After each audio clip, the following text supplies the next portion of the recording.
Without further ado, into it, shall we? Hello, my name is Jade, and this is my tavern.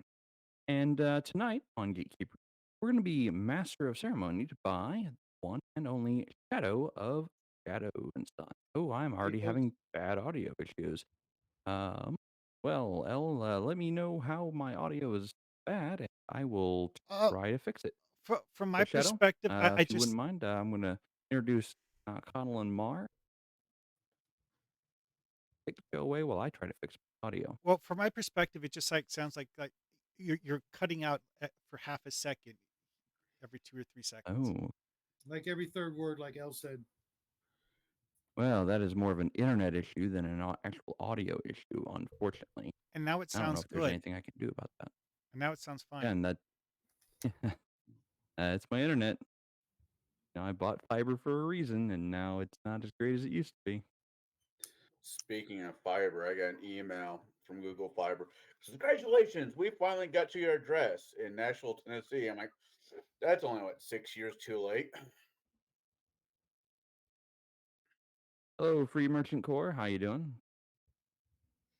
L out in the chat. So, Shadow, this is a topic you wanted to talk about. So take us away. Lead us on our journey. Well, guys, as you all know, it's the beginning of a brand new year, and I like to look at things, with a positive set of glasses, rose tinted, if you will. And I was thinking, uh, what better way to start off the new year and potentially a new campaign off on the right foot. Let's let's try to smash some of those tropes and come up with some new ones of our own when we start out a brand new campaign. I'm very much action oriented, not just combat, but I like the running and the dodging and the jumping and explosions. A good Michael Bay movie intro kind of thing. I'm thinking, let's get the action going. Let's not sit around at the traditional tavern, or as Connor brought up, the message board looking for a quest, acting like we've known each other all our lives, and actually would need that. And let's do something different. Let's make a new campaign for the new year. Let's start off with something bold, exciting, and completely different from all the tired tropes we're so used to, and also some ways that we can start this new year also on the right foot, but in other avenues of the hobby. And we'll get to each half of the subject, as it were. Uh, First, we're going to talk about starting a new campaign, and then we'll talk about some other things we can do to reinvigorate this year, make it a better year for all of our players, ourselves, and maybe uh, inspire each other to do something different, step out of our traditional wheelhouse, and make sure that we don't suffer that DM burnout. We were just talking a little bit about that earlier. I hear a lot about that, and I have some theories on why that happens. Mostly because most of us, this hobby is part of our lifestyle, but going into uncharted waters is probably uh, probably a thing we should think about with this new year. Still, we're still in January, so let's get on with the first question I've got for you guys. I haven't heard much from you, Mar. How you doing tonight? Uh, have a headache. Other than that, I'm okay-ish. And Connell looks like death warmed over, so I will It's in have the to. title. Connell needs a cigar. I can't help you. I don't smoke cigars. You know me. I'm just a cigarette guy. But we'll by the end of the evening we'll get you in a better mood. Then you can go back to bed. Oh, So the first question I've got for you guys: we've all started a campaign with you all meet in a tavern. What are some other locations you've started a campaign with, and what made them memorable? Jade, it's your show. I'm going to start with you, buddy. So I started campaigns in a lot of different places for a lot of different reasons. Um, the and even some of the modules. I've started them in completely, off the wall places. Like was it Wrath of the Righteous starts them off by them falling into a cavern and below the starting city, while a war between demons and mortal races wages above them. Um, I've started campaigns at the customs check-in at a city, a rather large walled city, and I've opened the scene where the players are, in line waiting, and then a disturbance happens. At the gate. Um, what are their reactions? What are they doing? Why is are they going to investigate the disturbance, or are they try to rush into the city? Um, you know, things like that. My favorite start to a campaign, I think, was actually at a wedding. Um, and I'm going to be using this one again, or something very similar to it. The party is up from this small little town. Everybody knows each other, and it's kind of like Cheers, but as a town, everybody knows your name. Um, and it starts off at the scene of a wedding, something joyous, something awesome and happy, and then the night leads fire and hell and awfulness. Um, don't worry about the state of my mind. I know where I'm going. But things go awry very quickly and early in the evening's festival. Um, and it stirs the party to motion, or at least stirs people of various types to either run away, either try to help people who are trapped or harmed, or to figure out what's going on and or then stop it, or can't stop it, help those who can get away. Um, it really separates out your heroes from your not very quickly to establish a crisis event as an opening scene. Because once you know what kind of characters you have, you actually hook towards that kind of player type, that character type. If you got a very heroic paladin-like character, they're going to seek to do the most good wherever they can. If you have the rogue who couldn't be bothered to put someone out with a boot full of piss, well, now you know. It's very quick. It establishes the type of character they are right off the bat. Um, so I think that's one of my favorite and more memorable ones. Again, I think I'm going to be reusing that, but in a different direction the next. Nice. Connell, how about you? Well, I think I got a couple favorite ones. Couple I was the DM, and couple I wasn't. Going to what Jade said about Wrath of the Righteous, I started that campaign with a building falling on me, a tower. So that was unique. Definitely a unique way to start a campaign. The other one, it came out of a module, and I thought it was kind of interesting. Was it was Out of the Abyss for fifth edition, and you start the campaign with everybody being imprisoned by Drow. And I'm like, okay, this kind of sucks for them, but I'll run it, whatever. And the party got back to me. He's like, "Is it okay if we play an all Dwarven party?" I'm like, "Yeah, no one wants to play human, elf, halfling. No, we all want to be dwarfs." And next thing I know, I get the Gray Escape on my hands with these dwarfs in the Underdark dealing with Drow. It was amazing. You could not. They put me on my toes so freaking fast, and I think it's really. I thought it was really cool. And Mm. the third one last year, where the party got home for holidays, the one I ran that you were in, and everybody was taking vacation. No one's ideally no one saw it coming. Then the other shoe falls down, and everybody has to, like Jade's wedding story. Everybody has to jump up and see what's going on, see who is who in the camp party. Those are my examples. Okay. You'll get a chance to give a couple more in just a moment. Mar, how about you?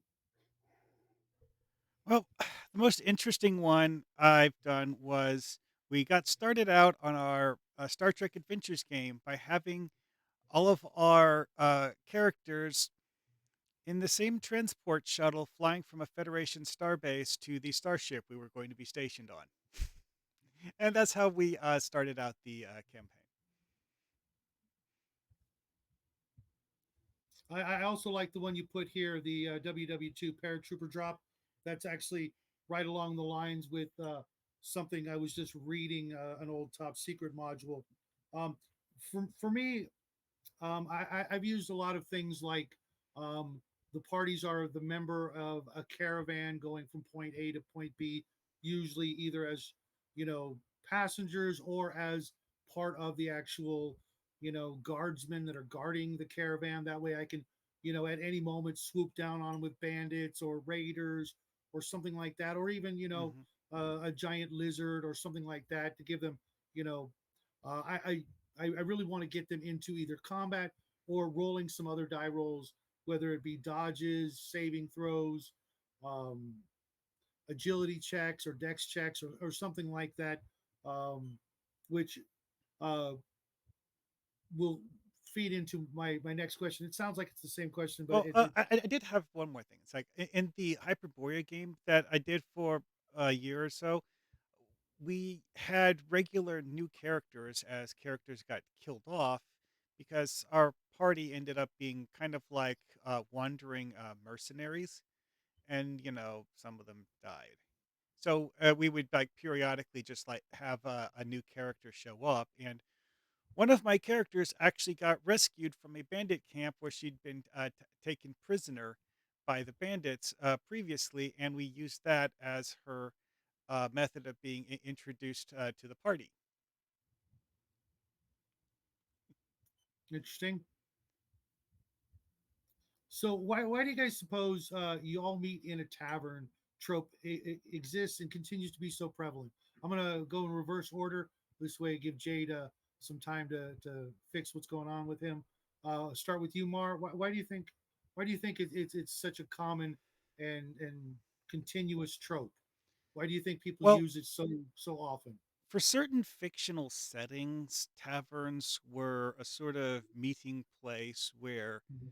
people would have meetings for literally any reason that wasn't specific to an individual. So, you have three guys who are planning a hunting trip, might meet at the tavern, eat a meal, and discuss what they're going to do in their hunting trip, while eating a steak or something. Mhm.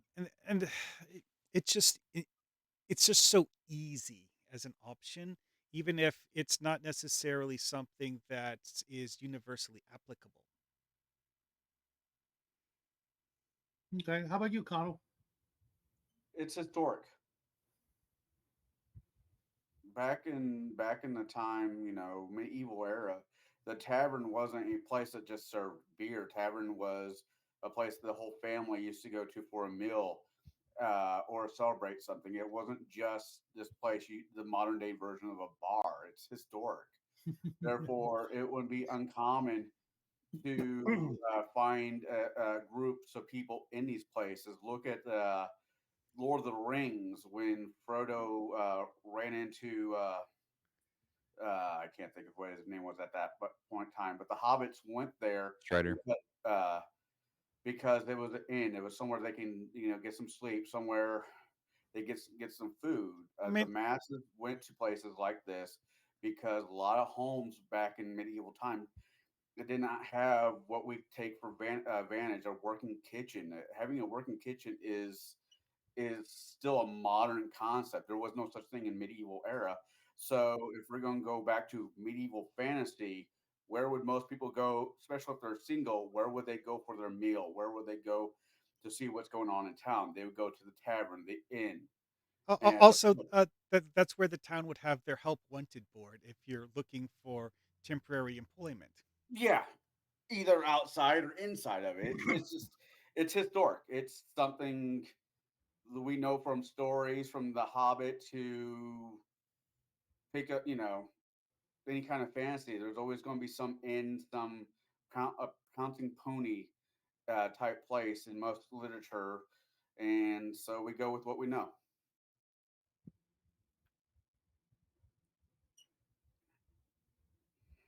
Okay, how about you, Jade? Um, so hold on. First off, is my audio better? Can you actually understand what I'm saying while I'm Yeah, continuously talking? by That's Yes. far. awesome. So I've fixed that issue for now. Um, so as for me, why is the tavern trope so overdone? And we've kind of already said a lot of it. It's a common meeting ground. It's where everybody goes to meet. It's the place where everybody knows your name. Um, it's such a common thing because it was like the one inn in town. It is the one common place in town. Now, not every thorpe, not every hamlet is going to have a tavern. Not every podunk town is going to have that bar that everybody meets at. Some people might meet at, I don't know, City Hall. They might meet at one of the parks or whatever district is available for them to meet at. Might be a gravel parking lot out behind some place, whatever that place might be to you or and your folk. Um, it doesn't have to be a tavern, but it's typically the common meeting ground. Is the understanding of the trope. It's where everybody just goes to meet. And to answer some of the things going on in chat now that I'm able to pay attention to chat more so than my software. Um, we've got insert name here. Personally, not a fan of all starting the game in combat. I agree. I don't like to start the game in combat either if I can avoid it. Um, see here, do a dungeon. Yeah. So I'm gonna make my way through chat. So, Shadow, if No you worries. wanna go ahead and continue on.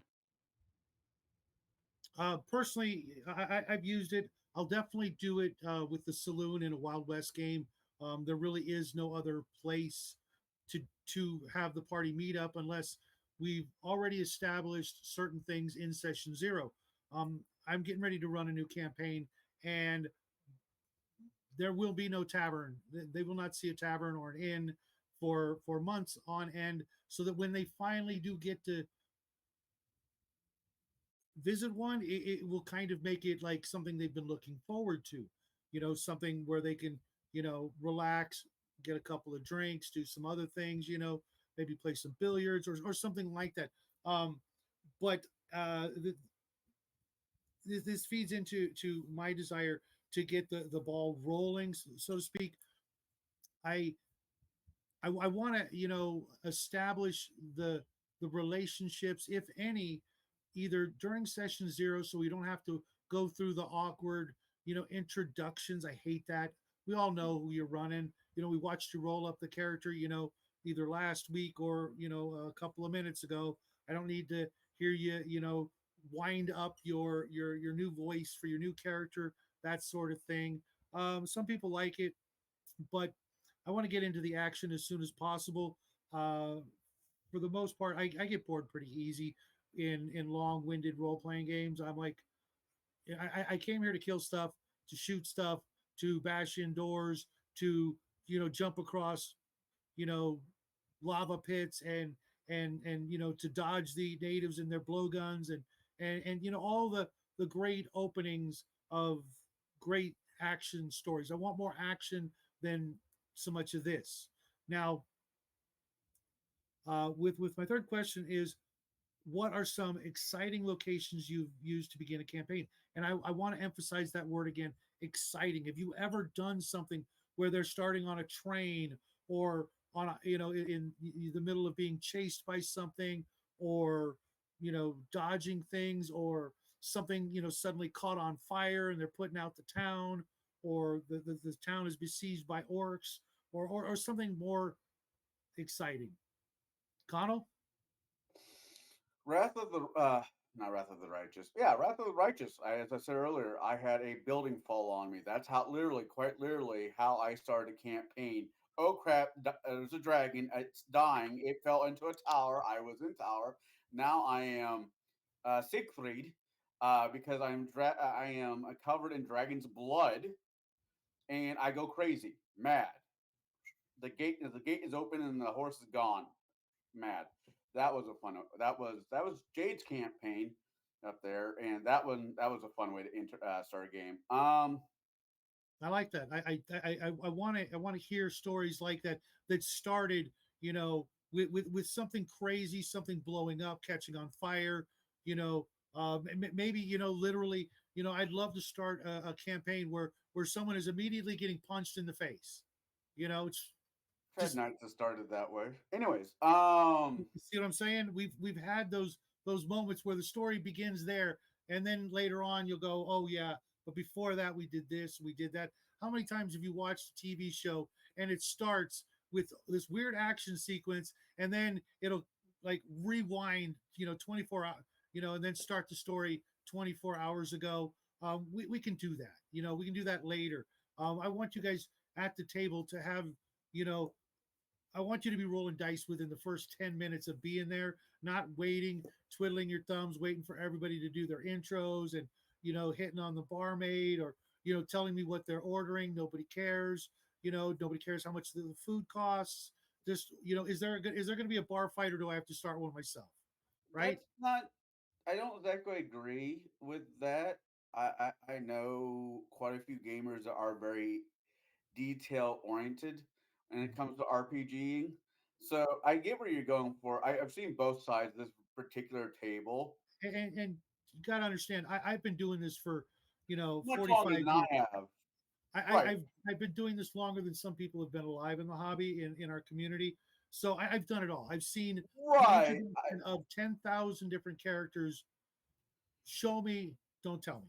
right. And I completely get that. I think the situation that me and you both have in common is we both ran games out of shops, and God only knows what kind of characters you're going to get when you're doing a public game. But the last example was I'm going to use Rise of the Rune Lord. You start it's right off the bat. You're in a village. They're having a ceremony to open up a new church, and a band of goblin attacks the city and set it aflame. I thought that was an interesting way to start a campaign. How about you, Mar? Remember how I said that we had that one where we all got together in a Oh yeah. shuttlecraft at the Mhm. Federation Starbase in Star Trek Adventures, and we're flying towards the ship that we were supposed to be stationed on for the rest of the campaign. Yeah, that shuttlecraft ended up in pieces on a Federation research colony planet, and then we spent our first 2 or 3 games trying to figure out why our shuttlecraft is now in pieces on this planet and why we aren't on board the ship yet.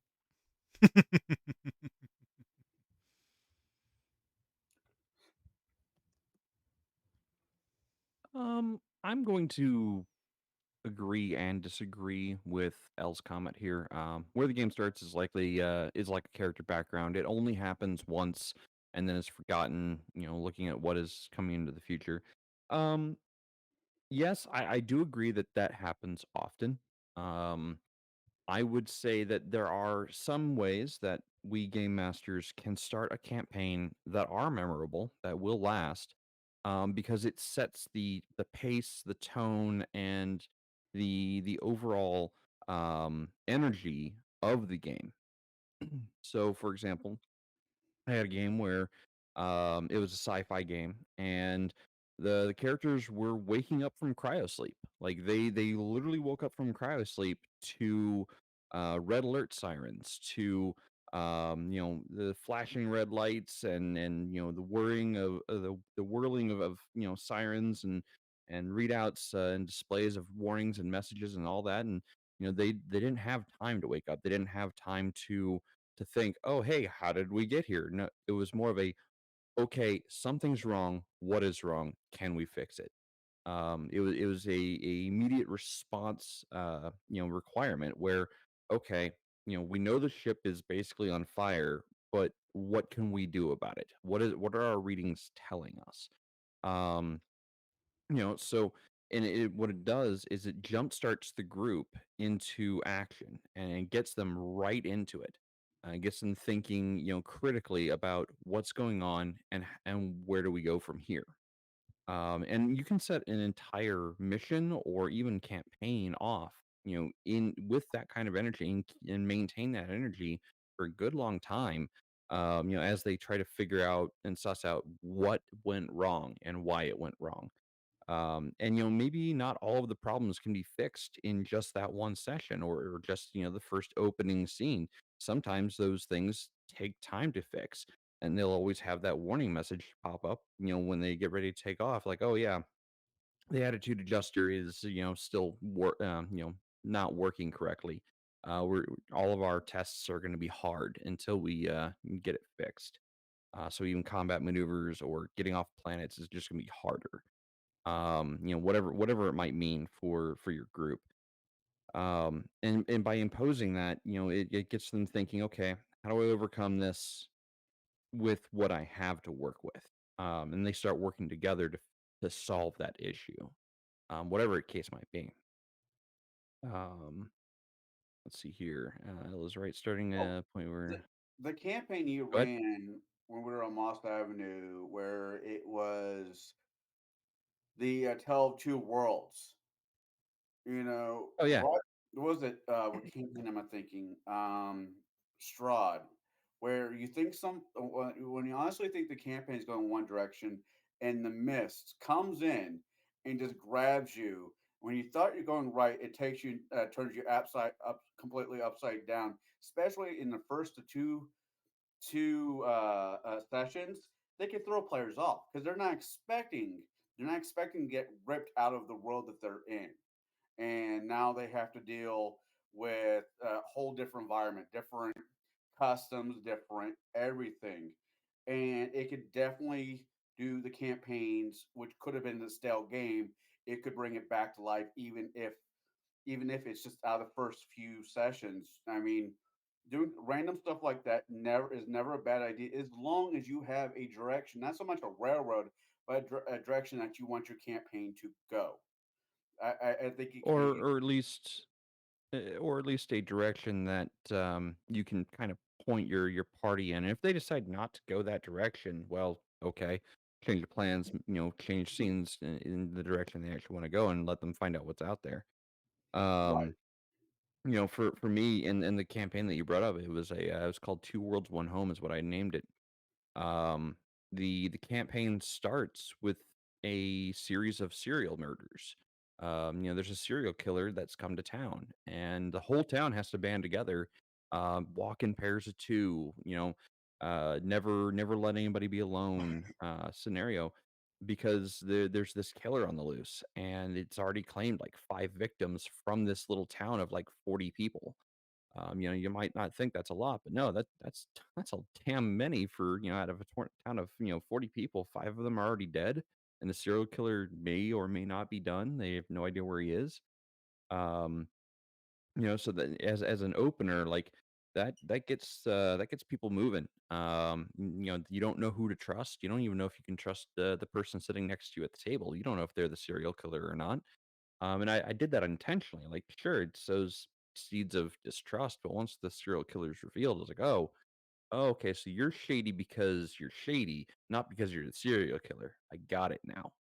Um, you know, because yeah, and that was actually a scenario where a person was acting extra shady or extra suspicious in the party. Like they were acting the roguish part, and the party didn't want to trust them. Nobody wanted to walk alone with them because they thought that they might actually be the serial killer. So that group ended up walking in a group of three instead of two. When they finally found the serial killer, like, oh, we don't trust you because you're just a shady dick. Like, well, yeah, okay, now we can get over that. um By the way, it helped that wasn't build the me. bonds of trust. Huh? That wasn't me. No, it wasn't you, it was somebody else. I saw those judging eyes. That was not me that time. So did Oh, everybody So get a chance at that that is why. last bite at that last question? I got it. The Star Trek games that Mark runs. I kind of like somebody like to do a Star Trek game, but throw the xenomorphs in there just because. I mean, I think it'd be amazing. especially if a xenomorph got captured by the Borg. Oh my god, The last how am I going? adventure that we were on, we had, some kind of, space, faring bugs that had Cockroaches? infested a, some sort of like an or semi-organic world ship thingy. Oh, explaining it in, one sentence. Let's just No, say I this was a get you. complicated idea. As as far as your question, you're asking question number 3, right? What are Mhm. some of the Yeah. more exciting locations you've used at the beginning of a campaign? Is that your question Yeah. that you're on? Okay. Yep. Um, there are times where I've done a cold opener in the middle of a forest, and well, okay, it's the middle of a forest. The party, kind of comes in, it was looking around, and there's this perfectly burned circle in the forest. Like stumps are burned all the way to ash into the ground. Everything has been leveled within a 30-foot radius of them, and everything has been blackened to ash except them. They're just fine. um and they arrive here and they have no idea what it is they're doing. They have no idea what they're supposed to be doing. They just arrived, and in this blackened circle. They have no idea how they got there. That is a an opening I've used once. And the party's like, okay, so who are we? I don't know. Who are you? I don't know who your characters are. I don't know. You haven't introduced yourself to me. You haven't introduced yourself to each other yet. So who are you? What are you doing here? Um, and I think there is also a starred question I've got up here. Starred series of questions from insert name. I'm going to go ahead and highlight that. How many of you started a campaign with characters independently? Has Uh, anyone that's here done this? that's actually how I'm running my next campaign. Is I'm going to do a session zero for each player, and that session zero might last a couple of hours because I don't mind them being more than first level when they meet up with the party. Also, because of the particular environment of the world, there's not it's not an easy road to get from, say, the land of the dwarves to the land where everybody's going to meet. So if you're running a dwarf character, I'm going to start you leaving home and get you to where everybody's going to basically meet up, anyways. Just to give them a little backstory, a little bit of experience. I have some new people who I've never played with. One player who's never played a role playing game in their life, and I want to give everybody a little one on one session with how I do things. What do I expect?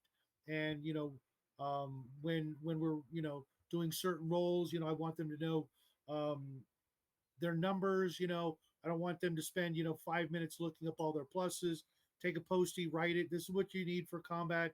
This is what you need for that sort of thing, and give them a little bit of opportunity to have a little action on their own to see what they can handle, so that they you know should they be separated from the party, which I like to do a lot, then they know I better, act a certain way. I'm not this big old tough, 10th level thief that can skulk anywhere and hide and run and, get out of every situation. I want to get them to start using their brains on their own and then worry about being a group and then go from there. So what about the rest of you? Have you ever done this where the party starts completely split apart from one another?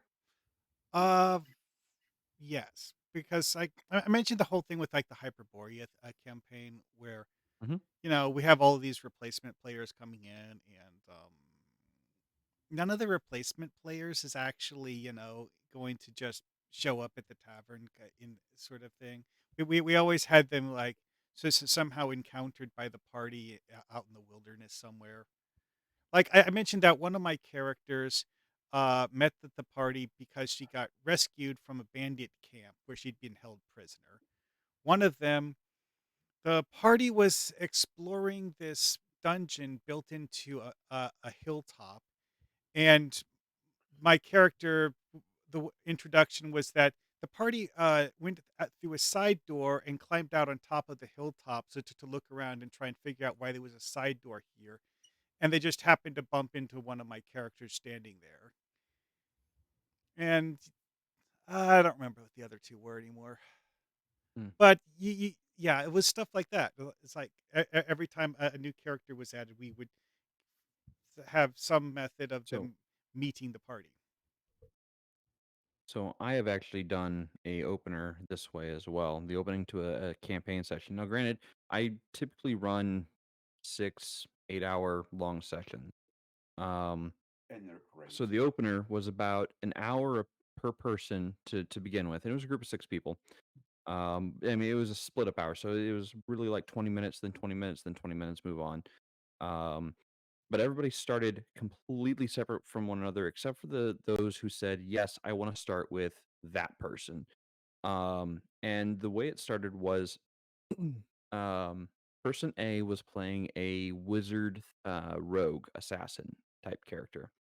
Um, and they were on mission, in this really, really large city, one of the largest cities in the game world. So that's where they started. They were on mission to gather information about a corrupt politician. Um, and then the next person that I had started with was actually at customs trying to enter the city. They had to declare, what they were bringing in the city because um, it was announced before the campaign started that the starting area, the starting city, the nation is very militaristic and is always at war with one of its neighbors. Unfortunately, its neighbors are mostly a country of nomads, so it can't really be at war with them. More like you're defending your territory from them. But well, I digress there. But the next, so that person was starting at customs, trying to get into the city. Another person was starting at, I think it was the machinist guild, because this was also at like a steampunked era game, or theme. So, each person kind of had their own start, but eventually, and the way I wove it all together was I wove their starts toward a common point or toward a common goal where they would all eventually end up meeting, and in either engaging with one another with swords and fists or with words, their choice. But it would all revolve around this one corrupt politician, about who's getting resources into the city and why, and why they couldn't go through proper channels and so on and so forth. So that's how the campaign started, and then from there it built up steam towards more political intrigue within that country, and some of the corrupt things that were going on.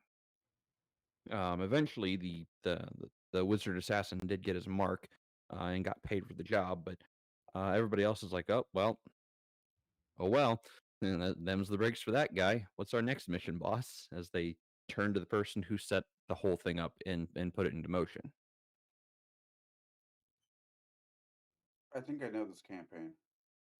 You were in the second running of that campaign, yes. Okay, because you said a wizard assassin, and I'm like, that sounds like Whisper.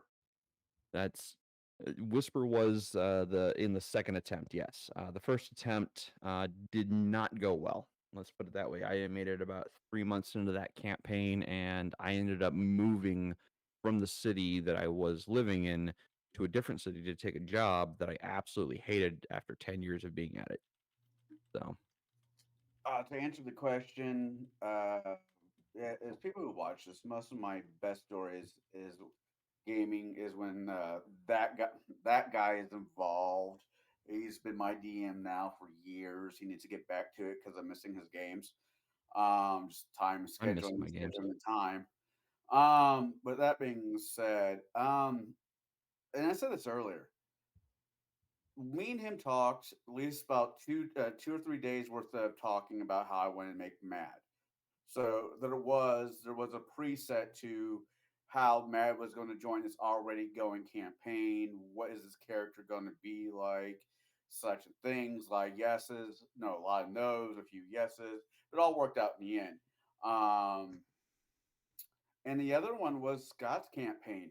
When I was got back into our gaming group, it's like, well, we kind of got a character you might want to run. It's an archer, war mage, whatever, and you'll be playing this for the next 40 levels. What? And so I had to, figure out how to make that one work. In both examples, there was at least not a week, but at least 3 or 4 days worth of conversations. Okay, this is how it's going to work. Yeses and nos and okays. So, but as a whole, as a DM, especially being an in-store DM, no, there is no talking to the customer when they come in. They know what they want to play, and they're going to tell me how they're going to play it. I just take their money and smile. Hey, I like having electricity. So sorry for taking over the show there No, for no, just a moment, it's okay Shadow. because I realized question four was a little repetitive, so I'm going to completely insert a completely impromptu question for number four. Um, with your next campaign or maybe the one down the road, can you come up with an on the fly, more exciting introduction opening sequence for your next first level campaign without using a tavern? Jade, you get to go first. Okay, so an exciting intro to a campaign without using a tavern for the Mhm. next one. Well, like I said, I kind of already said what I wanted to start with for the next one, and that is going to be some kind of celebration, some kind of citywide, or Thorpe wide or whatever size town it is, So, celebration so where maybe fireworks or the opening scene. well, my next game, I really, really want to run a Bronze Era campaign. So fireworks really aren't a thing, but there is magic in the world. So you might have the Gandalf style fireworks, where it's like words of power being whispered into something, and it takes off and rockets out into the night sky and explodes. That's kind of where I think the campaign is going to open is during this festival. And people are having a great time. It's going to be the like festival of summer fairy or something. Mhm. Um, and something is going to go horribly wrong. Like I already have who my villain is and what their motivations are and what they're looking for. The party is going to, well, be very, very rudely and unceremoniously interrupted during their celebrations, and they have some choices to make. They can either stand and fight, and if they die, make a new character. They can run away. They can go out to the edges of where the confrontation is happening to watch it all unfold. Whatever they choose to do, like if they fight and they succeed, awesome, good for them. If they fight and lose, well, that's a new character. Whatever, move on. Um, you know, Whatever they choose to do is going to impact what happens next. So my starter is going to definitely be a festival of some kind that is going to be very unceremoniously interrupted in the worst way possible. Okay. When you said celebration, the first thing that came to mind is popping of a bottle of champagne, but I guess that's out of the question as well. So they could have Uh, had bronze era. They could have mead. Mead, not really so much bubbly, but yeah. Yeah. I want an explosion. So, Mar, how about you? I just want something to blow up. I don't care what it is. Well, I mean, one of the most interesting openers I've ever seen for a sci-fi movie. I've been trying to remember the name of the movie for 20 minutes, but Don't say pitch black. That was an interesting opening, though. yes, it Yeah, was, but but but not that movie. This movie was uh, a colony ship had been sent from Earth to some ocean planet, and the ship for some reason crashed onto the planet's surface and is now submerged in the ocean on that planet. And the characters that do stuff during the like 90% of the movie are people that were in cryo sleep and are like waking up because like the ship knows that it's supposed to be letting people out of cryo sleep while it's uh at its destination. Well, these people are like, why is the ship doing all of these weird things that it's not supposed to be That doing. sounds kind of like a cross between Subnautica and what was that other movie where it sounds like another movie. I can't remember it though. Well, the twist with this one though is that the ship is actually mostly working properly. It's It's mostly just what? the ship is actually mostly working properly. A lot of the issues that the ship is having are due to the fact that not all of the crew actually stayed in cryosleep while it was in transit, and you now have these weird cannibal tribes that somehow originated from the ship's crew that are now living on board the ship, and the main cast have to figure out how to deal with that problem before they can, make the ship do what it was supposed to do in the first place. Wow. You just made my next entrance when I was thinking about running a whole lot nicer. And mine involves Nazis. Holy shit. Oh Hmm. my god. What are you I, talking about? Uh, I think the film you're talking about there is Pandorum. Oh yeah, Pandorum. Yeah, I yeah, think you're right. Pandorum. yeah. Jesus. Yeah. It was one of those things Pendulum where must like I my was name. just thinking to myself, if someone tells me this, I will recognize the name immediately, but I just don't remember what it was. I just typed what you described into Google and found it. Okay then. Hmm. Yeah, But yeah, and it's like I it's watched the movie 2 or 3 times because I actually liked it the first time. It's a very, very tense and exciting movie. Has several things in it that made me cringe because I would not do those in real life ever. I would find a different solution because I know that I wouldn't be physically capable of doing what the main character in the movie did. One of That's which good to was know. crawling headfirst down a cable duct to get from one part of the ship to another. No, no, no, no, no. No, Especially, the first it's, thing on my list would be not eating other people. That's well, Well, well, you you see, know, that's not what the main cast did. That's what the weird gone feral people did. well, I mean, we've kind of discussed what we would do for either like early Bronze Age or medieval opener.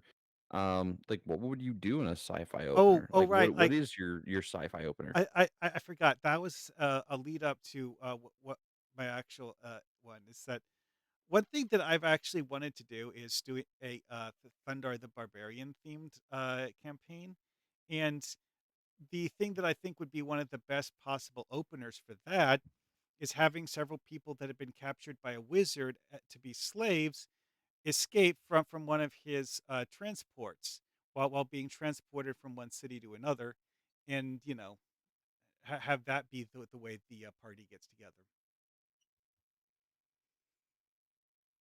Okay. Doesn't even need to be like What about all you, of the Connell? people being transported, just a few of them. what do you got for us, Connell? this was I kind of been hemming and hawing about writing a module for even just a one shot for this one, but I always thought it was a very cool concept. Was It's an older movie. I think it's called The Night of the Meteor or something like that. A comet Imagine a comment. where everybody who went outside to go look at the thing turned into dust, and whoever stayed inside was still alive. So the population of the world just, you know, went down to very little, and those who were like somewhat caught in between became like a not zombie but mutant type character. I thought that would be an interesting sci-fi out of the norm type campaign. If you read the backstory of the Hyperborea setting, it has an event known as the Green Death, which was a green comet that irradiated Hyperborea with some sort of radiation that mostly killed people. It also somehow turned certain people into zombies, and no one in Hyperborea Was that actually know also a what it Dr. is. Seuss book? Yeah, maybe. I don't know. Uh, now I know you. Huh? Yeah, he you But might no, I he think might be making a joke about green eggs and ham. No, there's another one though. I think it was Dr. Seuss. They wanted different weather, so they came up with something that wasn't all of the other weather, and it ended up being green slime coming out of the sky. Ah, yes, yes. One of his See, one thing that people forget is that most of the Dr. Seuss books got relegated to obscurity. There's like a handful that people remember as being amazing works of fiction because of the fact that they're less weird than the rest of them. Okay, so that was interesting. The only thing I can remember from Dr. Seuss is not Dr. Seuss. I speak Lorax, and for some fucking reason they speak Vietnamese was a meme I saw about a week ago that just kind of stuck. But that's about it. So I normally don't do Mhm. sci-fi things. I mean, I run the one book that Shadow up there thinks is dog crap because it's just way too dark for him. I run that like Stargate Universe. I'm Death not sure what you're referring to. Death in Space, the one I Oh think God, yeah, that's and I basically the just watch like Stargate Universe for ideas for like yeah. We can talk about that one at some other time. It was just there was no point in playing the game. You'd be better off doing anything else because the world is literally so the universe is so miserable. There's no longer even art. Um, I don't want to be there. I got you. Um, But go ahead. unique entrances to campaigns. We're all DMs here. I mean, there's a lot of DMs in the chat. There's us. I think we've all kind of hit the normal tropes running head first at least 100 times over by now. And the idea of doing original, I'm sorry if it is kind of weird, not weird, but just rare. Well, isn't that the entrance to a movie? Yeah, but did you guys meet up in a tavern? No. Oh, that's better, than meeting up at the fucking tavern, right? Depends on how it's done. Depends on who's involved. Um, I've done both recently, and I just interested in seeing something different instead of the same old, same old. Uh, you know, it's to be expected when you've literally played as many games as I have, especially now finally as a player. See, for the most part of my career, I was the dungeon master or the game master or whatever, and it's only been this last year and a half that I've actually got to be a player with a group of, for the most part, fellow dungeon masters. Almost every game I'm in a game with other dungeon masters, but I see more often than not the same old tired, exact same beginning. And I'm like, you guys have done this before, break out your A game. You are dungeon mastering for dungeon masters. Let's make this one, I want to know how the princess, one of the most guarded person in the kingdom, keeps getting kidnapped. magic.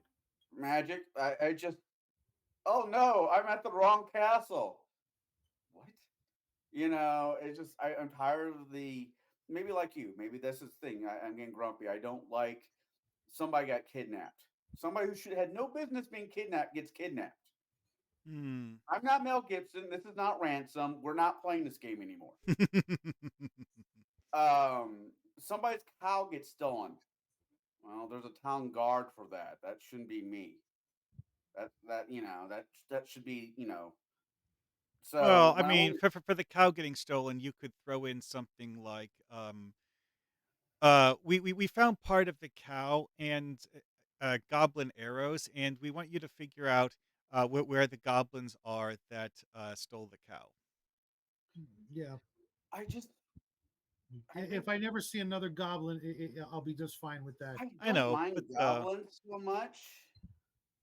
I just want it to be unique. I want it to be. It doesn't even have to be unique. It just can't be rinse, lather, repeat. I want something a little bit new.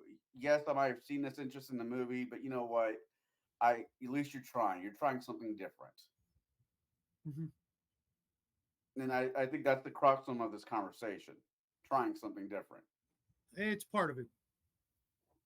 Well, it's a big part of it. Let's go with number five, I guess. Um, it is a new year, and with that, I plan on running a couple of new campaigns. How about you guys? Any new games on the horizon, and can you tell me about them? Hmm. Jade? Yeah, so new games on the horizon. I am still writing my setting for Bronze Age. It is going to be running through Index Card RPG, but I am changing up the magic system enough to be absolutely unique to what I want to do. Mm-hmm. So my next game, like I said, is going to be Bronze Age. It's going to explore the earliest parts of the game world I've run for the last 20 plus years. Um, Mostly because those stories have never been told, and I've always been curious as to what the Bronze Age looks like. Like, what is the first age of the mystics look like? What did people do then? I've got an idea of what my villain's doing or what my main antagonist is doing. I've got an idea of like what their motivations are and why they're doing it, as well as the ramifications if they succeed at what they're doing. Like I know what will happen if they win, or if they succeed at what they're doing. Now the question is what can the party do to stop them? What can the party do to throw an absolute monkey wrench into the gearworks of what's moving and in motion, and what happens when they do? That is what I want to explore. That is kind of like I want to know like what happens during that age so that it helps inform me for future games within the same game world. Like fast forward 24,000 years into the future after that game takes place or after that story ends, and I know like what happens during that era. Because I've run those games. The the games about the Neo Guardians and the far flung future into like from steampunk era all the way through science fiction and spacefaring era. Like I've played those games out. I've run those games, so I know where the world is heading. I just don't know where it began, and that's truly what I want to get to. Is I want to know what was the first story, what were the first people like, and what happened then. But I want it to be a game, and I want it to I want players who are excited about exploring a world that I don't even have mapped. Like there is no map for this world. There is no nothing set in stone, if you will, or even to papyrus. It's all mostly up here, and I've got numbers and ideas and things figured out. Like I know who the tribes of people are. I know what the types of character classes are, and I know how the magic works. But again, I have no idea what stories unfold during that era. Like I have no idea, like if a party is willing to take on something such as the Nemean lion, or if a party takes on the Hydra, like what is the result? In a Bronze Age, is the Hydra Hmm. more deadly or less deadly than in an Hmm. age of sword and sorcery or guns? So does the Hydra Um, have enough heads for to have one mouth for each party member to fit into? I mean, they could. I don't know. Again, it's one of those scenarios. I don't know what the Bronze Age of my world looks like, and I've been Because running this world for 25 years. you I have remember no idea what it looks like. how one of those old Ray Harryhausen movies had a multi-headed monster? Well, the way they were able to beat the multi-headed monster is that they had a dozen men with spears distracted, most of whom got eaten, while the hero does his clever plan because the hero is not actually dodging the monster. He has his crew getting eaten to keep the monster busy. Well, the only stories of my game world that survive the Bronze Age, the only one really that survives the Bronze Age, is the cataclysm that caused the end of the Bronze Age, or the end of civilization as it was known of that time. But that's only recorded basically in like cave paintings, in the aftermath, after the world changed. Because like land masses completely changed, water levels completely changed, oceans moved entirely, from what happened in the final cataclysm. So the world is vastly different in the future than it is during the Bronze Age of the game. So you know it's not necessarily a replay of historical events because nobody knows what happened to it. It's prehistory. None of it's actually written down. So it's not going to be a replay of anything. Like there's one or two events that I think are going to survive what the players want to do. But they're not set in stone, and they may not survive. In fact, it may alter my entire perception of what the game world is and how it unfolds thereafter in the next story I want to play in that game world.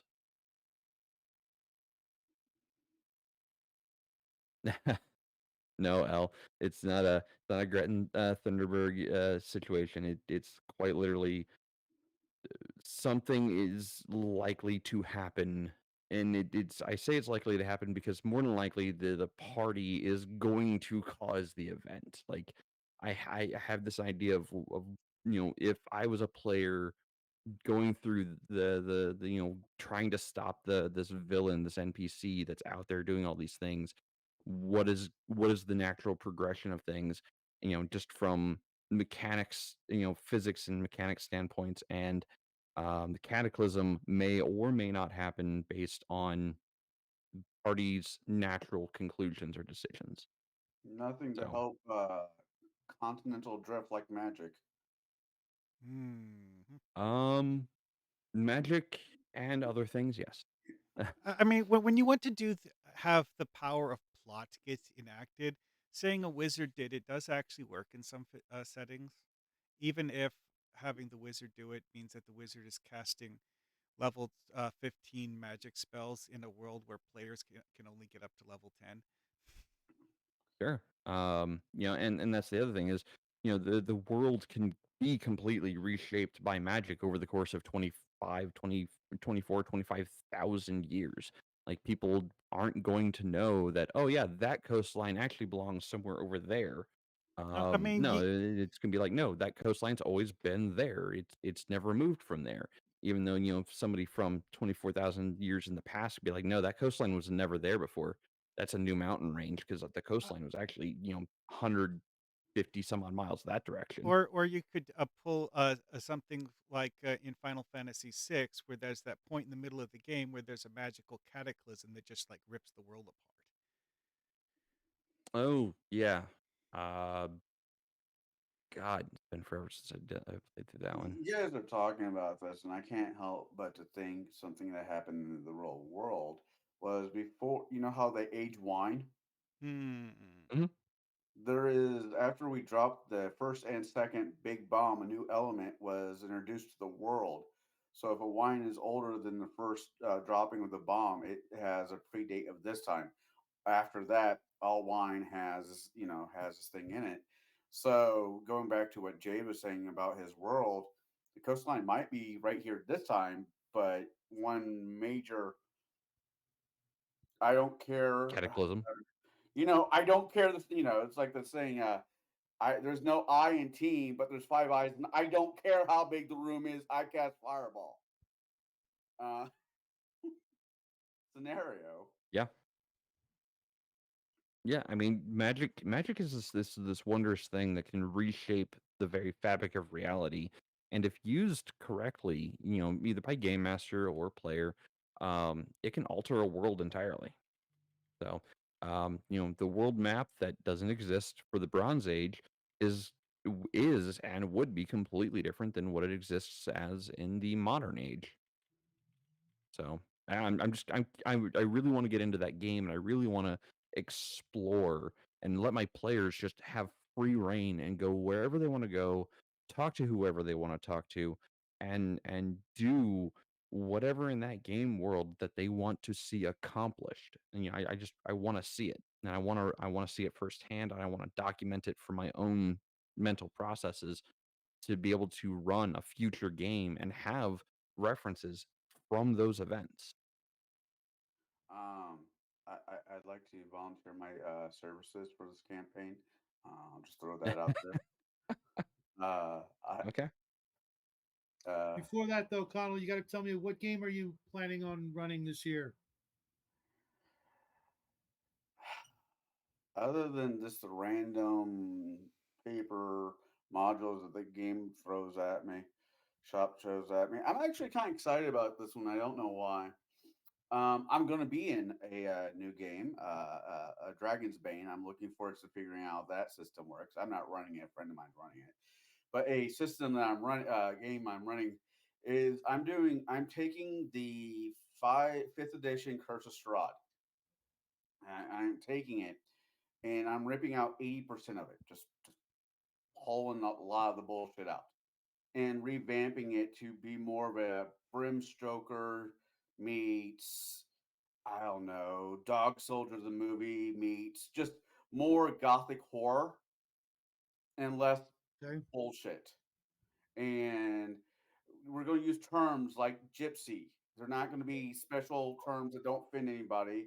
I'm going to use words that are, would be traditionally the ROM that would be used for it. And I'm having a lot of fun remodularizing that book because there's just a little, I'm You should hit up Mark because he sent me a nice list of original second edition PDFs yeah. of Ravenloft, which will give you a ton of inspiration at the very least, if not actual ideas you can swipe. Because I'm certain that most of your players didn't play second edition Ravenloft. Oh, I'm thinking maybe one person did, and that was Finn, and you met him last year for the big man's birthday when we did the all things token Mhm. on Gatekeepers. He's been playing for the 40. He's been playing forever. He's been giving me some notes on what second edition used to be like the first time Strahd hit the scene, and it's a lot of fun. I have notes, but I'm basically running Curse of Strahd, but I'm not running Curse of Strahd. I'm doing, not to sound like Frank Sinatra, I'm doing it my way. There's plenty to work with in the dark realms of Ravenloft to easily mix and match and create all kinds of twists on the old, at the very least, the old Universal movie Right. monsters, the werewolf, the mummy, I might creature from the Black Lagoon, Dracula, of course. they're going to get to the small little cottage where this nice family is outside harvesting cabbages and whatever. And they're going to be, they're going to be said, hey, why don't you stay here tonight in the barn? Next thing they know, there's going to be attack of werewolf for the party to find out. Wait, the werewolf is actually the family that has, yeah, I got plans. Hmm. How about you, Mar? Anything on the horizon for you? Uh, at the moment, only a vague objective of do more games. Just don't have any definitive plans at the moment. Well, maybe by the end of the episode, you'll get inspired. Um, Well, I mean, I have inspiration. It's just one of those things. Just gotta find time to actually do it, and you've got to find more what? you Time. have to find time to actually do it, and more importantly, it's not my personal time, but everyone else's time too. I want him to run a Star Wars, not Star Wars, Star Trek meets Alien type theme. I think it'd be amazing. I still want to know what the board do when they run into xenomorphs. Probably the same thing that they did when they ran into the species 847 too. Run like little bitches. Well, they, shall we say, carefully considered their options, and in okay, it's something that happens in Star Trek Online, but the Borg did eventually figure out how to assimilate species 847 too. It's just that it took them a long time to do it, like 20 years, I think. Yeah, I was going to mention 8472 as well. Because like species 8472 had a lot of abilities that are common to xenomorphs. Like here's one for you. Yep. If you're It, human, it was, you can get killed by having tumors grow in your uh, bones made from a species 8472 cells because when they claw swipe you, they leave little bits and pieces of themselves in you, and that like grows like a cancer and starts to eat your body apart from the inside. No yeah, more tumors. I was really wondering if really Scott was going to sue Star Trek for Voyager's use of or making of basically a xenomorph creature. Well, it's very xenomorph adjacent, like obvious inspiration, Hmm. but you can't say it's a Oh yeah, copy, just inspired it's by not a it. copy, but very very close. Yeah. So anyway, So for me, I'm going to be running uh, possibly an Amazing Adventures game or some other pulp game with the current title of Nazi Dinosaur Cults of Antarctica. And then I'm also working on, yeah, I'm also working on my Venture Brothers inspired supernatural horror investigation game. Venture Brothers slash the TV show Supernatural. If you mixed them up and screwed some things around, that's mostly a tongue in cheek kind of game. I've got my uh, High Seas Adventure AD&D game going to be starting Sunday with Session Zero, and who knows, I might actually get a chance to run my Traveler game revolved around an ancient star, basically a buried treasure in space kind of thing, where they're trying to pick up the clues to eventually lead to the big treasure planet kind of thing. But obviously, it's not going to be that simple, and it's not going to be exactly what they're expecting when they finally get there. And who knows what else might come along. I'm probably only going to be able to run three of them out of the four or five that I'm playing with, just because time constraints. Finding time for a regular long term campaign, it seems to be one of the biggest issues with us, adults these days. Being able to put aside one day for such an event, let alone two or three, but more than likely I'll probably sneak them in during the afternoon while the little guy's at school. I was speaking of time. I'm lucky enough to have a full time game on Monday. I'll make fun of Monday really quick. And I'm DMing this past week, which was a shit show, and I apologize to 'em. And they were casting spells from books. I'm like, all right, I know we're doing this over the internet, but unless you have the physical book in front of you, you cannot cast or play that, cannot cast that spell or play that class. And I was joking. I was really joking because there's no possible way for me to know what books they have when I'm via this.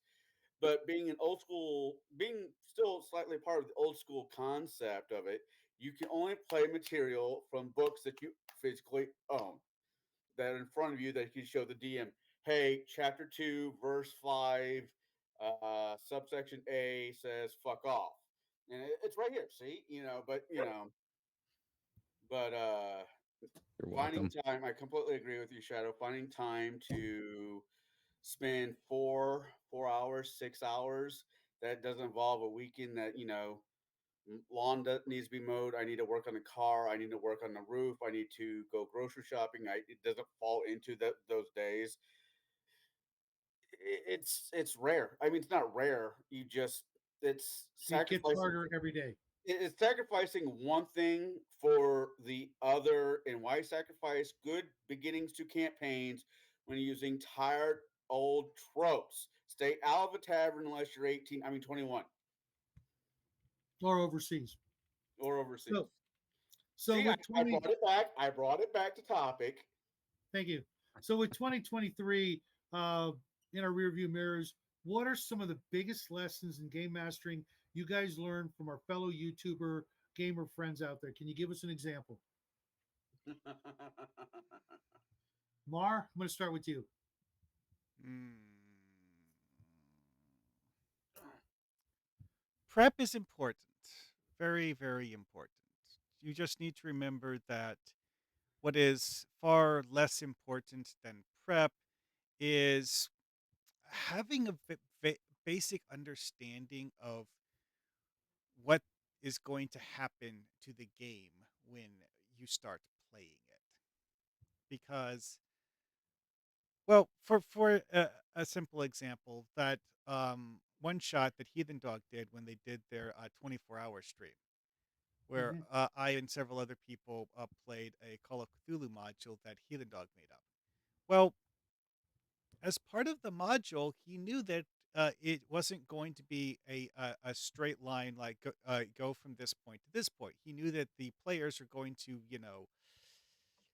be players and cause chaos, and completely utterly fail at some of the things that he thought would be simple, easy tasks for us to perform.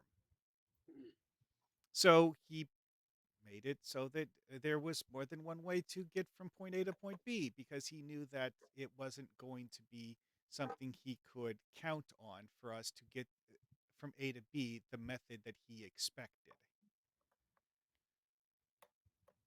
But he had to do a lot of prep as part of this in order to have an idea as to, you know, more than one way to go from point A to point B. So you learned this from Heathen Dog? Well, it's something that I've had people show me many times in the past, and this was simply a really, really good, in-depth explanation of how he did the planning for it, because of the fact that most of the previous ones, people were just like, "Yeah, yeah, you just need to think about how to do things." But this one was more in-depth and very nuts and bolts of how he set things up. Because part of it is going to come down to random chaos, and you can't actually anticipate everything. You have to leave in wiggle room for you to make crap up as it goes along, even though you planned a story.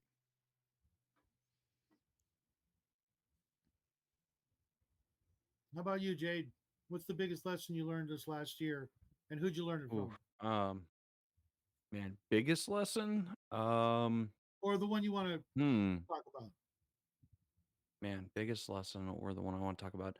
Well, there's two creators that I follow on YouTube. I know they don't follow me, but that's fine. I'm pretty small fish by comparison. That's Kane's Kiln and Runehammer. Everyone here knows that I'm on the index card RPG bus. I'm very much a Mhm. subscriber to the concept of brevity is key. That I don't need super crunchy systems to be able to play a game. That all I need to have is a basic idea and understanding of how the game is supposed to go, what my players are capable of doing or not doing, and the dice determine whether they succeed or fail when failure is actually has a consequence to it. And I think that's the bigger thing is failure should only, dice should only be rolled when failure has consequences. If failure has no consequence and it can just, try again, why bother with a reroll? This is Just actually, roll a D. I was just to say, it's like this is actually one of the first things that I had someone explain to me about being a DM is that telling a player to do a skill check is only for when you have a contest of whether you want them to succeed or fail. You don't tell someone to roll a skill check if you've decided that it's time for plot to happen. Or if it's just like an So easy, like, give me that, like, oh, you're talking to the guard, and you're not telling the guard anything that the guard has even the slightest reason to suspect is a lie. So obviously, he's just going to believe everything you say, and don't bother doing a skill check for that. So the concepts that I really um, focused in on as far as this year goes through Kane's Kiln and Runehammer both, um, were the Game Master's Oath in Index Card RPG. Hey Raven, and hey, welcome Bo. I just saw that you popped in here. So I watched their interpretation and their thoughts and processes of the Game Master's Oath from Index Card RPG, and it really got me thinking. You know what I have been doing up to this point. Is it too much? Is it too little? So it made me reflect on my past as a game master and made me realize that there were things I did as a game master that were needlessly overcomplicated. So I've been going back and I've been revising my methods, my ideology of what it is and how I approach game mastering. And you're asking what the hell is the game master's oath? I can pull that up for you. Um, but it's actually printed in Index Card RPG. As a matter of fact, I've got it right here on my phone. Um, And let's see here. Do pull that gun open. You're asking what the oath is, and this was put into Index Card RPG by Hank, the author of it. Um, and it's in both core and master edition. I'll open up master edition.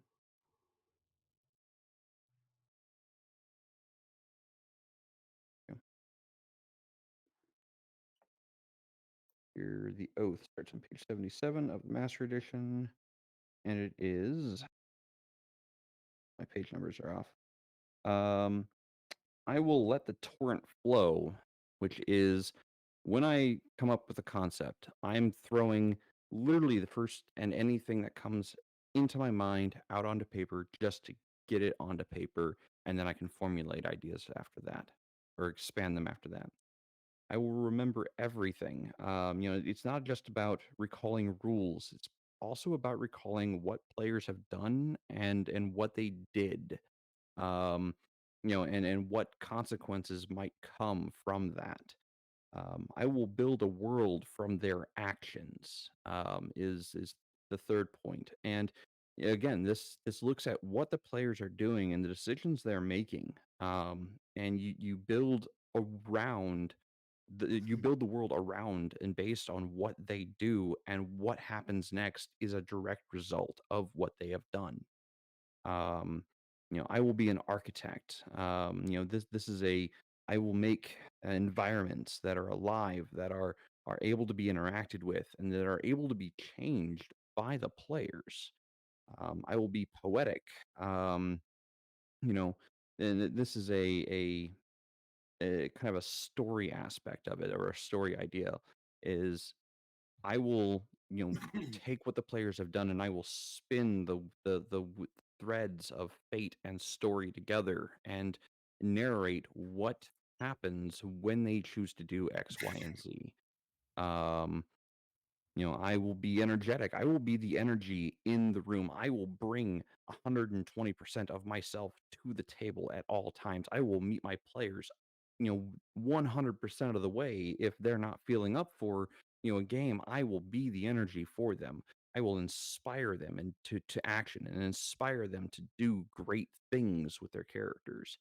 I will lift them up and vanish.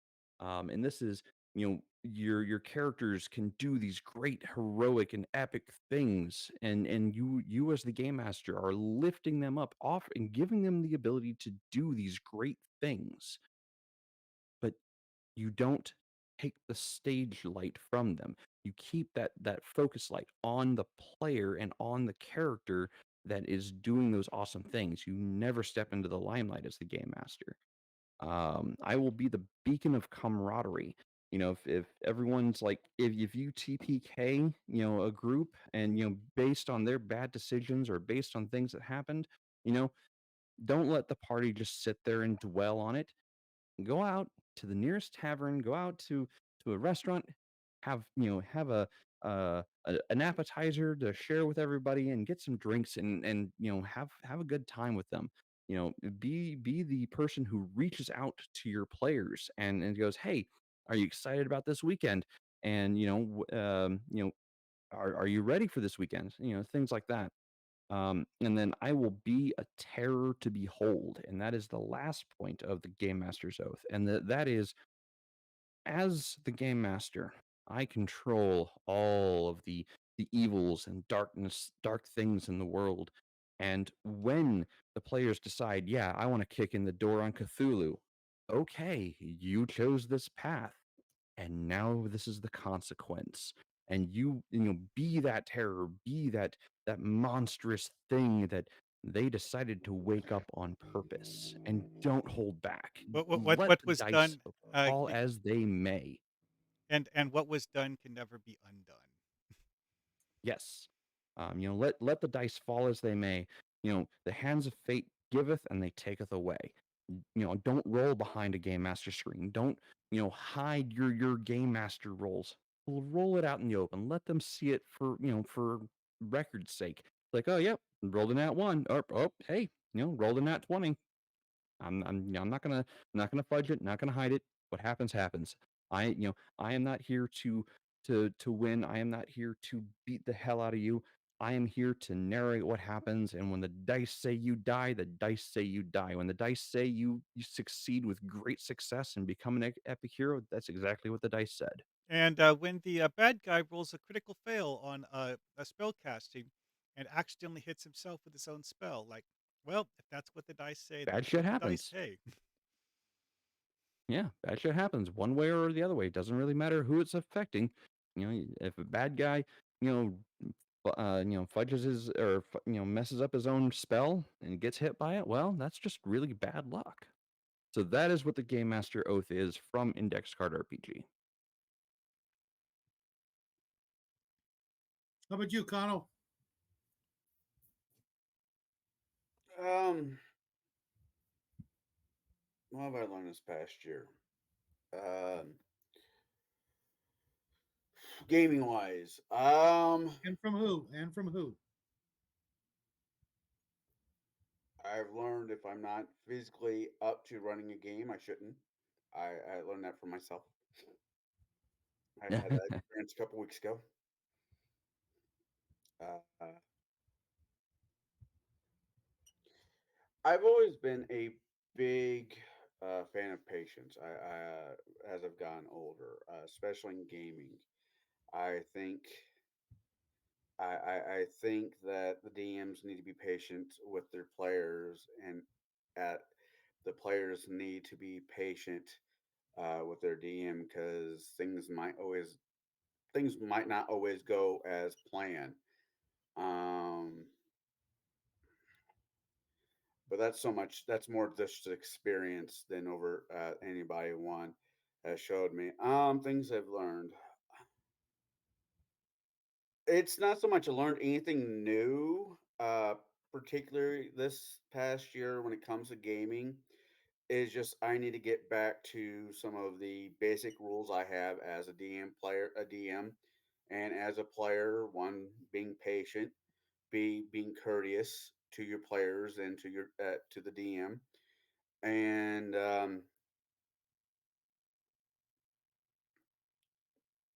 I guess tonight is no more taverns.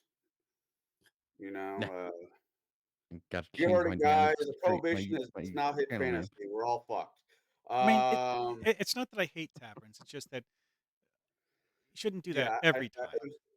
it was a joke, Mark. I know. That's it. Yeah. Anyway. But I think this has been a very interesting year gaming wise. I've been in Bruce's campaign now for a while. We've done table breaker games, and they're always interesting for their own rights. But as a whole, there hasn't been any lightning bolts. The light bulb has not really gone off. It's just going back to the fundamentals when it comes to being a DM: self responsibility, patience, a lot of things what Jade said. Normally, I am more excitable, more. Right now, I'm just not feeling my best right now, so that's why I'm low energy. But other than that, this is something everybody should learn to do. Read more. Well, before Bo goes, I hope he will stay around for this. I learned from him from one of his videos. It's my hobby, my way. I'm going to play the games that I want to play. I'm going to run the games that I want to play. And if there are detractors or naysayers out there, I got a couple of double-barreled middle fingers for them, and they know what to do with them. Look And at my icon. I'm going to enjoy my life, my friends, to the best of my ability. And true friends will always be there. Good gamers can't always make it, but I know in their hearts they'd rather be there than not. So all of you guys go out there and play the game you want to play. Especially if you're a DM and you've wanted to run a game or you've wanted to be in a certain kind of game. That's why I'm running my high seas adventure game, because to this day, after 45 plus years of gaming, I have yet to be in a game where we spend most of the time on the open sea, being sailors, maybe being pirates, digging up buried treasure, doing all of the ocean tropes if you go through the Dungeon Master's Guide and the Monster Manual alone, you will find, especially in the original Monster Manual, you will find roughly one third of the monsters there are deep sea or aquatic monsters that I know of scores of which people have never run into. I was talking to a good friend of mine today who did not know that there were underwater ghouls. I'm Well, nodding my head as if and y'all could like see. 3 or 4 different mythologies too. Right. But because he never ran into him in his 40 some odd years of playing, he never ran into him because no one has the guts to either run or to want to be involved in a high seas adventure game. Mhm. Didn't we So, talk about a variation of this on Gatekeepers? Water. I think Ooh. Oh Max was yeah, was with us, but yeah, I agree, Shadow. I think a pirate game would be kind of refreshing well, compared. it's not even necessarily a pirate game. They are not pirates. I mean, a high seas game, Shy Seas. I high mean, seas. Well, everybody keeps saying pirate when I talk about mine. It's like, you guys aren't pirates. Get that over Yeah, shit out of your head. You over guys are the heroes. Pirates are the bad guys. You o want to not run bad guy necessarily. pirates?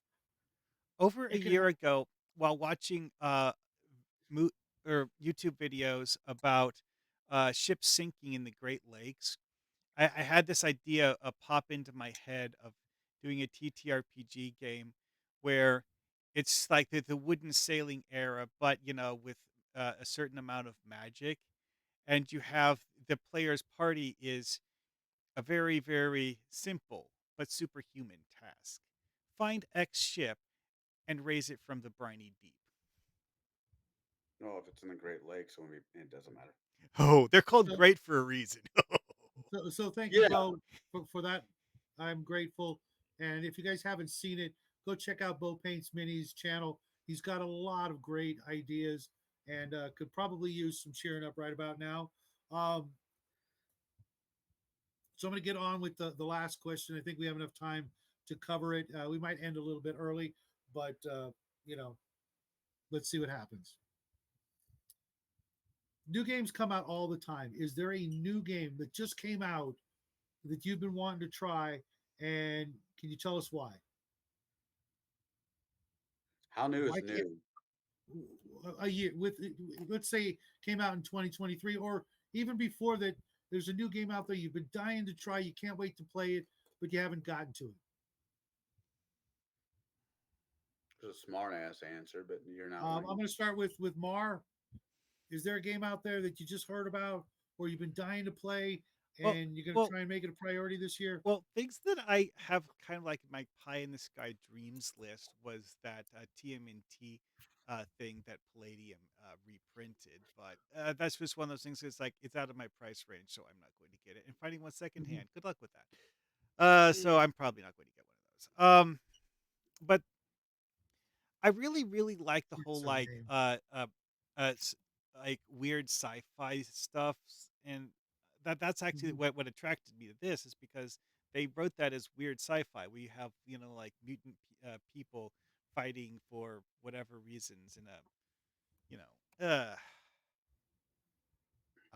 that's the only thing that I could think of off the top of my head that came up that where I thought like, ooh, I went to try playing that, and it was something that wasn't just that was actually kind of new. It's like most of the new games I just look at it, it's like, oh, one of those again. Me. Only thing I could How think about of you, right Jade? Oh man, there are three on my list for this next year. Um, One I've already pre-ordered. It's supposed to arrive sometime late spring.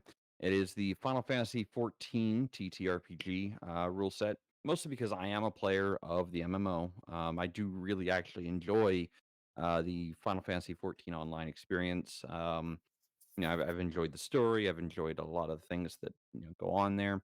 Um, Another one that I'm hoping comes out this year, but it might actually be realistically next year, is the Stormlight Archive uh, RPG, which the minis have been, you know, up on Kickstarter and released now. I got them in October, so I'm going to be painting these up hopefully in the near future.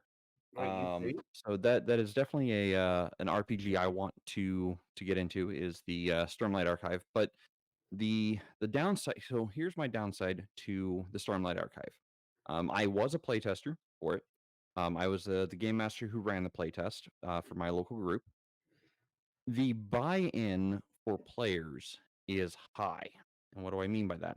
The buy-in for players is you got to love and read the novels by Sanderson. To truly appreciate the RPG, it's kind Ooh. of a must. I had one player who had not read anything Stormlight at all, and they were lost. That You that know, that is a huge I was ask, following honestly. well, I was following the concepts, the core concepts that were kind of laid out in the text of the books. Of the different the disparities between certain castes of people, and what expectations there should be, at the table of in the system. So the fact that one person had not read anything Stormlight Archive at all was a detriment, because a lot of the things were just lost on them. They just could not keep up, and they lost interest very quickly. So if you are a reader of the Stormlight Archive, there is an RPG coming. Um, I will say that they handle the mechanics of the stuff in book world very well as far as the actual play of it goes. Um, but if you're going to have players, they probably need to be fans of the writings of the books. Otherwise, it's probably not going to work very very well for that group. And you know what? If there was a Goblin Slayer RPG, I would probably get it. Yes, I would probably pick that up. But the one that my wife and I kickstarted, we still have not played it, is Um, Avatar um, Legends. this guy right here, time and This place. I actually this know place, is just time. Let me know. This is the Avatar Legends role playing game. It is based on Powered by the Apocalypse game engine. It is something I want to play. I would like to get into, but again, there is a certain buy-in level for anyone who wants to really play it, because you kind of have to understand the world. And I'm starting to realize that some of these themed game books, especially like Avatar or Stormlight Archive or even Dresden, like you have a certain buy-in level that all players have to agree to get into. Um, Goblin Slayer, oh, okay, so there is an RPG, and I will have to look that one up. Thank you, L. I will definitely look into that. But if I was to run a Goblin Slayer RPG, I don't think there's as high of a buy-in level as there is for either Avatar Legends, Starlight Archive, or Final Fantasy 14 RPGs that I'm going to be wanting to get into later this year. And that's because it's more generic than any one of those other three I mentioned. Um, it and the anime and the manga both are set up in such a way that the gods played with the souls of mortals with dice and luck. That's kind of written into Goblin Slayer, from the very beginning. So it's very much a classical D&D, or classical role playing style game, or set up that way through the story. Um, so I would probably run Goblin Slayer as an RPG. So yeah, I'll have to look for that. Who Thank wants you, to go Um, Al. next? I got a couple. As I said earlier, I'm looking forward to Dragonbane. I'm looking at it's different. Rewind. Why Dragonbane? How is it different than any other of the 500 plus fantasy RPG clones of Dungeons and Dragons? It I'm it's different in the sense that God, I can't think of it. I think straight right now. Um, it's not a D&D clone per se. It's a roll down game. So Jade would be, a rock star at it.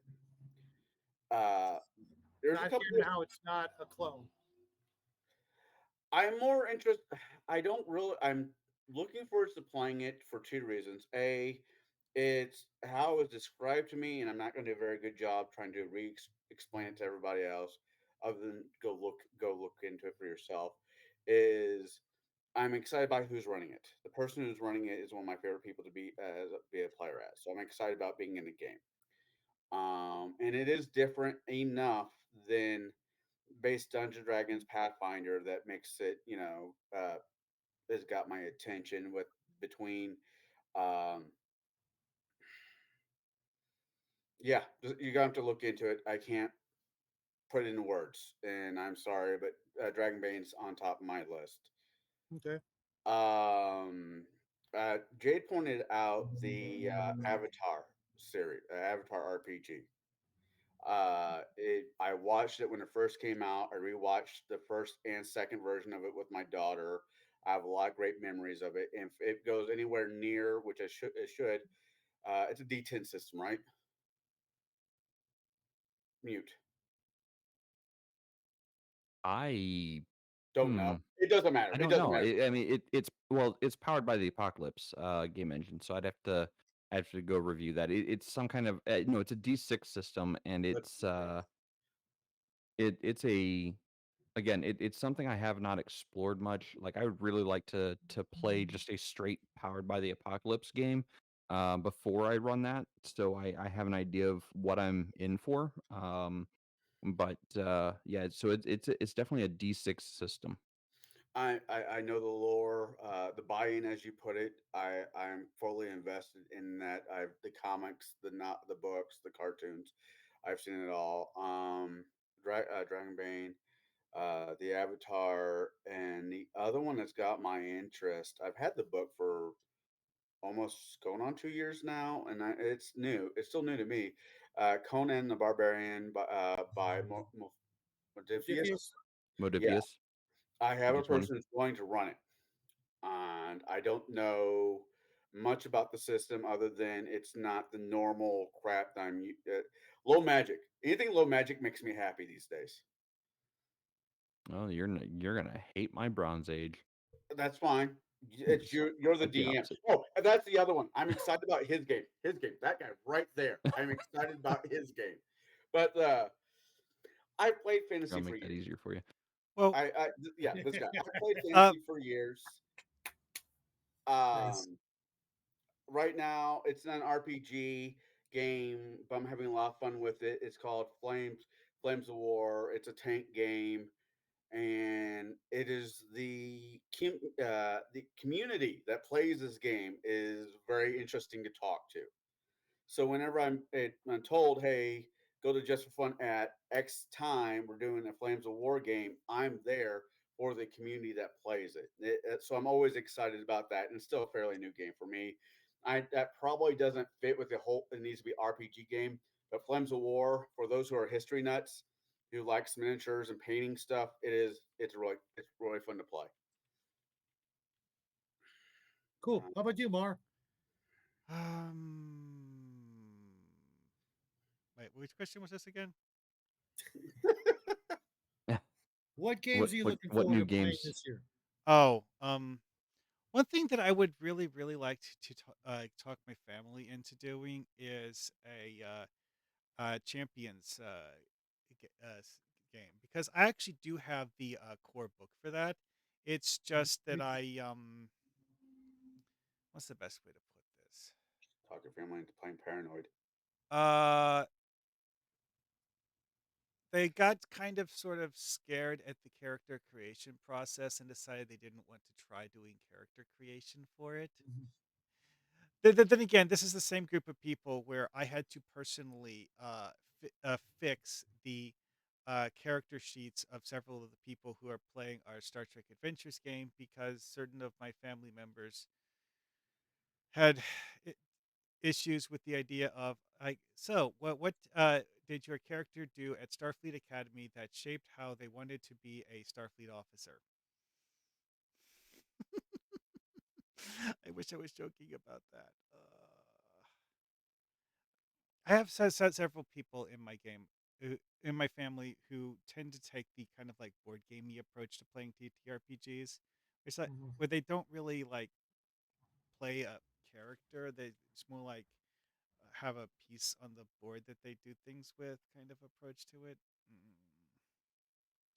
Oh well. So asking them to write a backstory for a character, boy, Like pulling teeth, huh? I I wouldn't don't say write that. backstories. No, no, I it's just not I like refuse. pulling teeth. It's more like getting a cat to sit on the instead of the floor or something. I don't know. Hey, I am right there with your family. Backstories suck. I don't write them. Well, see, like I said, that the hang up here was that Trek Adventures uses the life path system where it's honestly just a handful of minor background details, like Oh, yeah, where were you this born? stuff Why did you go to familiar? Starfleet Academy? Very simple stuff like that. Oh, gotcha. Yeah, that's not too bad. No, I personally believe that writing backstory for me is a guaranteed way to make my character die the first or two sessions. Because every time I've written a background story, my character dies within the first two sessions, or I get removed from the game because Rick's a dick. I mean, let's face it. Any good, properly written backstory is um, story fodder for the DM to incorporate in later adventures. No, Amen. yeah, I know what that look is for. Uh, yeah. Well, I still need to go back to that world, recover a freaking gun. And that wasn't so much Not of gonna a happen. backstory. That was just a problematic childhood. Uh-huh. Insert name. You might want to look into an oldie, uh, but definitely a kind of a classic was the Steve Jackson game Tune. If you want to run something just completely zany and goofy, if you want it more anime inspired, I'm sure you could adapt it. But we had a lot of fun with that one I back mean, in the day. Just if you're in the mood to be silly for a couple of weekends in a row, or you need a break, maybe that's what you need. I don't know. Otherwise, I got nothing for you. I would actually recommend Tristat Yeah, or Bessem for anime. I've got the entire box set of all the Big Eyes Smallmouth. I've never played them once, and it came with Oh, like six different world book type settings. It's got just about everything, but I pull it out and people are like, because if you think about it, it doesn't have to be anime. The anime yeah. is just an aesthetic look and feel to it. You Mhm. could pull, I would love to be able to run that game, but like hide the covers so my friends and players didn't know what we were playing, just because they see it and just go for obvious Well, reasons. make a book cover for it. Make a book slip for it, and Like Yeah, but then like at a pull it some point out, they're visual. gonna have to run it. look in the book, and that's gonna throw them. They're gonna be like, hey, what is this shit? No, no, you hand them photocopied, sheets, or you get the PDF and you print out just text mode. That's not a bad idea. For me, I've got a couple of games I've been dying to play. One is a new one that it just came on my radar. Well, it's been kind of on my radar because of Rob Oren's Tabletop World, where he ran Four Against Darkness, but this one's Five Parsecs from Home. It's a sci-fi solo RPG thing that I'm curious and interested in it as a tool to run games, for myself, and then see if I can then translate them or aspects of them into a full-fledged regular sci-fi like Traveler or Star Frontiers role-playing game. Not necessarily hard sci-fi, but to get the plots going and things like that, because a lot of uh, the harder sci-fi games tend to be really sterile and kind of boring. And I want some weirdness and some alien aspects to my sci-fi that um, yeah, I disagree. That would be the same thing with video games and solitaire, etc. If I use something as a tool to inspire me to write something better, I don't think anybody's going to care where the exact inspiration comes from, because I really don't want them to know. I want them to think it's all my genius, and then I came up with it on the spot. Pulled it out of my ass, whatever you want to call it.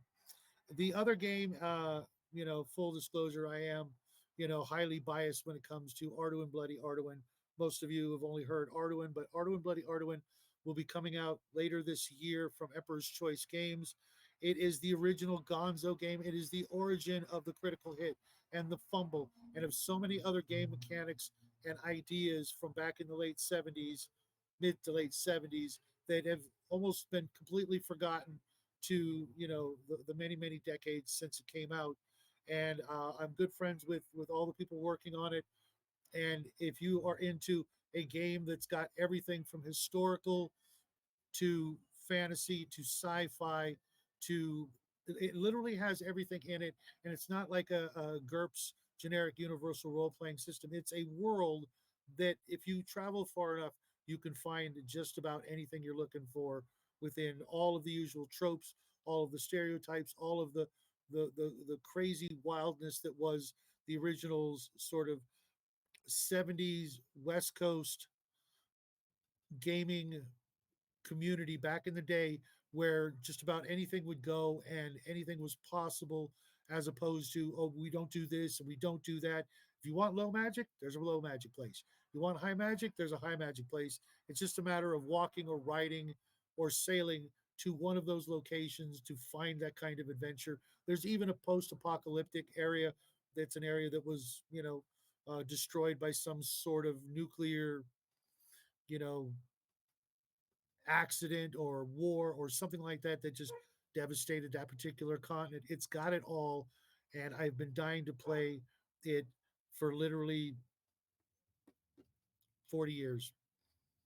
I always used the Arduin books as my secret weapon to pull things and ideas out from that I knew nobody else knew about, but yet if you look hard and far and wide enough, you will find people who remember the great David A. Hargrave for all the things he gave us and then left this world way too early in life. And I'm hoping to be able to bring that and share that to everybody I know. So get ready. 2024 is going to be the year of Arduin. Last year was the year of, I'm not sure what. Different people say different things, but I think this is going to be the big one that's really going to make a mark on the hobby in general. You know, I was actually looking up before I say anything. I want there to be a Masters of the Universe RPG. There's a board game that got released a couple years ago, like maybe Yeah, I 2. work with that company as well. But it's not an RPG, it's a board game. And the only Right. role-playing game that there is out there came out in '84, and it hit the wall faster than, well, I'll be nice. So I want there to be from the early. I want somebody out there to talk to somebody who makes RPGs to make a new He-Man game based off the 2000 He-Man. The early 2000 He-Man animated would be a fun campaign to run. I'd be excited about that. Plus, I'd have to have Bruce because he is, Skeletor, right? I'm sure he would be more than happy to join you on that endeavor.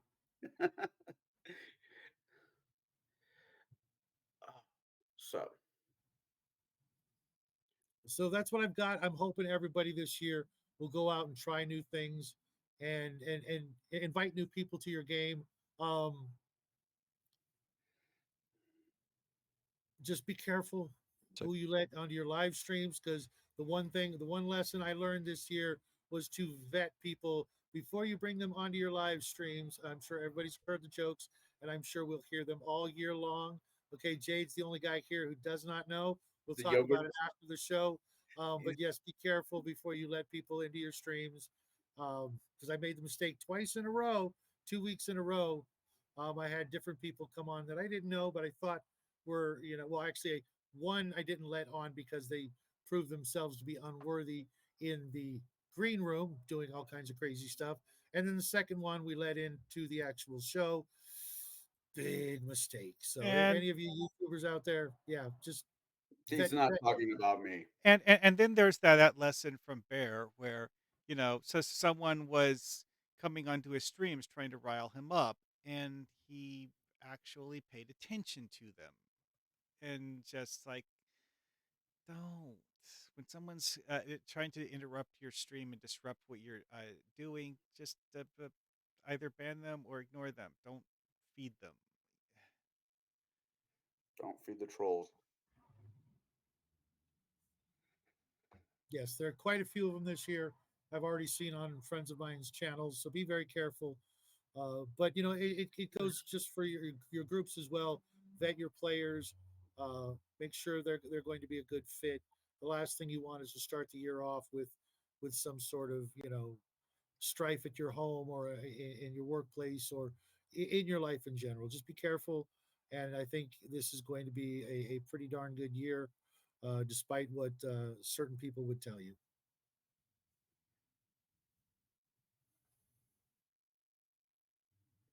Well, Oh, I oh, hope. I want to say something really quick before I am at 91 subs. If I break the magic number of 1,000 by the end of this new year, I will send the last person, if you get contact to me, a case of yogurt and D4s. If you know, you know. I see. Well, I would personally like to get over 100 subs on YouTube. I know, low ball, but I'm not there yet, so it'd still be a milestone. I I don't care about subs on YouTube. I don't care about numbers. Like if people sub to me, awesome, cool. They'll find me and you guys and this show. But yeah, I'm not playing the algorithm. I'm not gonna play into YouTube's games of make the most flashy content and be the most derisive or be the most annoying person out there. No, I'm not gonna play that game. That's not Yeah, what I'm I into. think that Um, niche has been taken by several others. Yeah, and Me I and I couldn't care disappear. less. Like I'm I am not here to become monetized. I do not care one bit. I like if I could make sure that there were no ads on my content, I would absolutely do that. But as I am a free user of the platform, I don't get an option. I don't have that choice. And I'm not going to make money off it, and I really don't care. I do this because people. It was expressed to me by others that I have been in the hobby long enough, and I've seen a lot of things in the hobby as a game master. That I have some ideas and some experiences to share with people that might inspire them, might give them ideas on their own to try out at their table to see if they work. I had a crisis of of you know faith within gaming because I had run through Pathfinder and D&D 3.5 and I'd hit the brick wall and I didn't know what to do because I was fed up with the game and I was starting to hate the hobby as a whole. So it caused me to switch gears and look at other games. And thank God I looked at other games because, man, there are some really great ones out there. I looked at like Mhm. 13, 14 different games for the next game I want to run. And there's some really good choices out there if you want to play just about anything. There's if you're looking for a specific type of game, or a specific type of setting or theme, there's probably a game out there for you. So get out there, play other games. The 800-pound gorilla in the room isn't the only game manufacturer out there. Play more games, play other games, play better games. Mhm. Uh, That's the funniest thing is that 5e as a game system is fine. It's just that WotC's idea of, shall we say, building a world for players to play in is just backwards. I don't understand why they're doing it that way, but they are. I'll keep my comments to myself Uh, on this one. Anyways, we're at about it's about that time. As Jade's going to say, thank you everybody who's joined us this evening. Thank you, Shao, for coming up with these interesting questions. Hopefully, Pleasure. 2024 is actually a good gaming year, and we'll be doing this time next year, saying, "Holy crap, you got to hear about this game! I played 16 hours of my life, or X amount of hours of my life too." And how great Jade's game is, because eventually that's going to happen, and it's going mhm. to be amazing. Hopefully this year. Yeah. That is my goal is to get my Bronze Age off the ground this year. So